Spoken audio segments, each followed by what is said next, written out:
Au cœur d'une forêt dense et mystérieuse, un jeune garçon nommé Elias vivait en bordure avec sa famille. Curieux et aventureux, il adorait explorer les bois malgré les mises en garde de son grand-père sur les dangers qui s'y cachaient.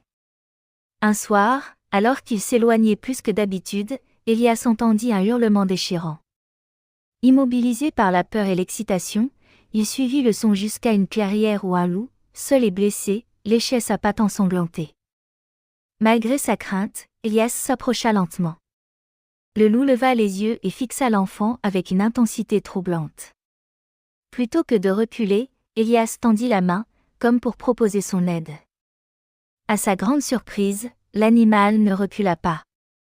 Toute la nuit, le garçon resta près du loup, lui parlant doucement, partageant son pain et réchauffant l'atmosphère de sa présence.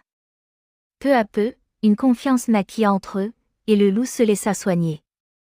Les jours passèrent, et chaque soir, le loup venait au bord du village, guettant Elias.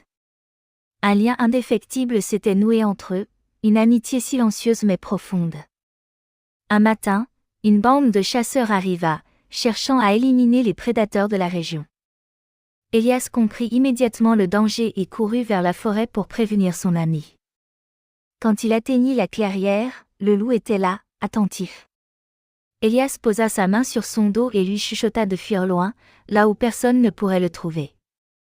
Le loup hésita, puis dans un élan instinctif, il frotta son museau contre la joue du garçon avant de disparaître dans les profondeurs de la forêt. Elias ne le revit jamais, mais chaque nuit, en entendant les hurlements lointains, il savait que son ami était là, veillant sur lui dans l'ombre des bois.